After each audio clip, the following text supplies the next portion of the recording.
What's up, YouTube? Welcome back to another episode with All In with Alex. I am your host, Alexander Blackman.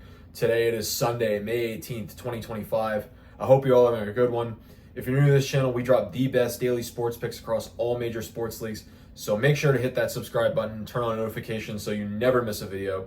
We also post the best members-only best bets across all major sports leagues. The other day we had a great day. We profited over 4.5 units. Become a member. Link is in the description below. So, before I get into the free picks for today, I'm going to give you guys, we'll recap yesterday. Yesterday was a losing day. We went 0-1-1. Stars 60-minute money line was our free play.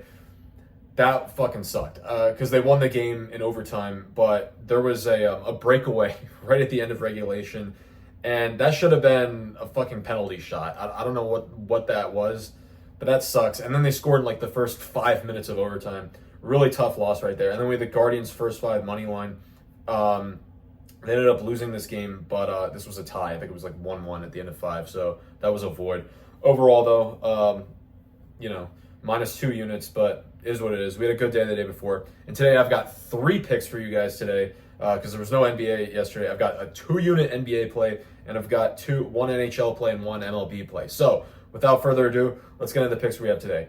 First play I'm going to go with the over 213.5 in the Denver Nuggets versus Thunder game. I don't get this. Look, is this a public play? Yes. Okay, the public likes the over in this game. But quite frankly, I don't get this line. At the beginning of the series, this line was like 232.5.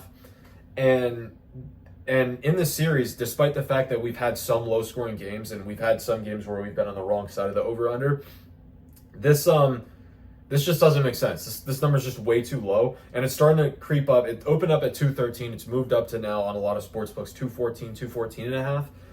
And I just don't get it, especially with Aaron Gordon now being out. I mean, Aaron Gordon scores points, but he's not like, Jokic or Jamal Murray or even Christian Braun. He's kind of like the third or fourth best, sometimes fifth or sixth best scorer on the team. He's become a much better shooter, but he's mostly a defensive guy. He's a guy who's a big guy, can play around the rim and get great defensive rebounds.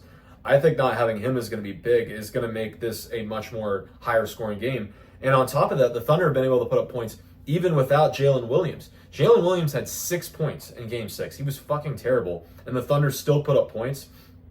Guys like Caruso and guys like Dort and the Thunder and SGA obviously showed up in Game 6.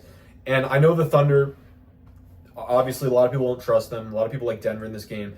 But either way, I think this is going to be a high-scoring game. I know some people want to think that Game 7s tend to be more low-scoring. Teams tend to play a little more careful. Seasons on the line.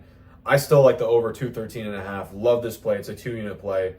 I just don't see how this is going to be a super low-scoring game. It's been high-scoring pretty much all. It's gone over this number at least 5 to 6 games, except for that Game 4, which was just like disgustingly bad. It was just like a total anomaly how bad players on the Thunder played. So give me the over 213.5.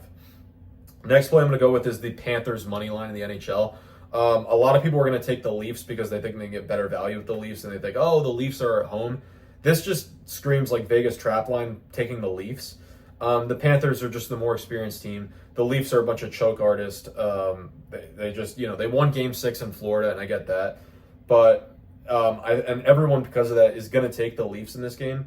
And given the fact that the Leafs got off to a hot start in Game 1 and Game 2, I don't think that's going to happen. I think Florida is just this. They're going to do what they did in the Stanley Cup Finals last year in Game 7 when they were up 3-0 against Edmonton. Edmonton came back, tied the series at 3-3, and then Game 7, Florida closed it out. I think Florida, the more experienced team, I know we're not getting, it's more juiced. We're getting this at like minus 130, but it does seem interesting the fact that this line opened up at minus 130, and despite the fact that everyone likes the Leafs in this game, the line hasn't moved. That's the casino is telling you that Florida is the better team, and you know what, we're going to take them in this game. So Florida money line, 1-unit play in Game 7. And then finally in the MLB, we're going to be taking the Houston Astros money line today against the Rangers.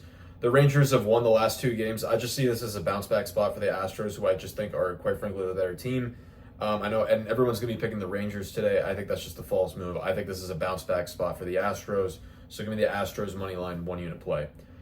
Now, guys, I have 6 plays for you guys today in the members' best bets onlys. If you want to become a member, it's winnable.com/allinwithalex, winnable.com/allinwithalex. 6 great plays. We've got over 8 units that we're laying down. I love these plays. We've got 4 in the MLB, 1 in the NBA, 1 in the NHL, including the pick I have for today in the Oklahoma City versus Denver game. So become a member. Link is in the description below. But yeah, guys, let me know in the comment section what your favorite play of the day is. And until next time, let's stay sharp, let's bet smart, let's go all in. Catch you guys tomorrow.